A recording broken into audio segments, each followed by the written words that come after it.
mu tattauna. So in ya daɗe a kalbi shi yake rikida ya zama ƙauna.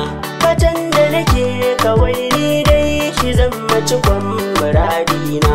Mu zama jini da hanta kin ga babu batun rabuwa kenan. Maduban zuciya ne son rukun sake da kima. Shiga ta saba wuya amma fitar sakwai azaba. Ni na tafi na yau nisa a san kaina ta tattaki. Na fara gini da ƙauna zuci ta yi da amma da gandoki. Cikin nasarar da dai kayan gaba kai min daɗin baki. Jiki na kaza da raba na mace kan san kacin rannan. Maduban zuciya ne son rukun sake da kima. Shiga ta saba wuya amma fitar sakwai azaba. Zama da masoyi mai daɗi biyo da muke waya lambu. Na tanadi garkunan shanu domin sha abinci falarambu. Kowa ya taɓa ki zan ɗau janjami in saba in ɗaukan bu.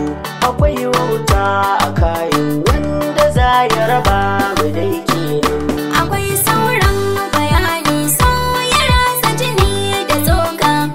Abinda na so ka gane ka zame ɓargon jikina.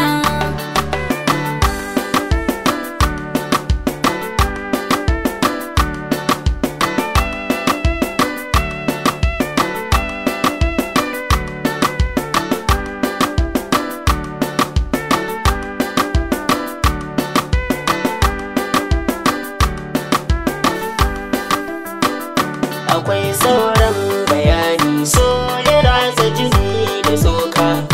Abin da na so ki gane kin zame bargon jikina. Kunne ya ji babu mai saurin kawar da dabi kamar zara.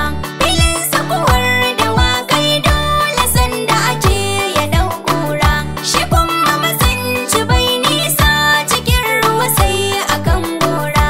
Fulani su ka kiwo in mahauci zai iya kenan. Maduban zuciya ne son rukun sake da kima. Shiga ta saba wuya amma fitar sakwai azaba. Salon magana da zance na kin na dishi ka sai tani. Ta kuna kafafuwanki cikin salon tafiya da janjani. Ko ba ki wuri da na kallo sai in ga kina tsage batani. Kawai suna na MT ran da duka aka ganni ba kyanan. Maduban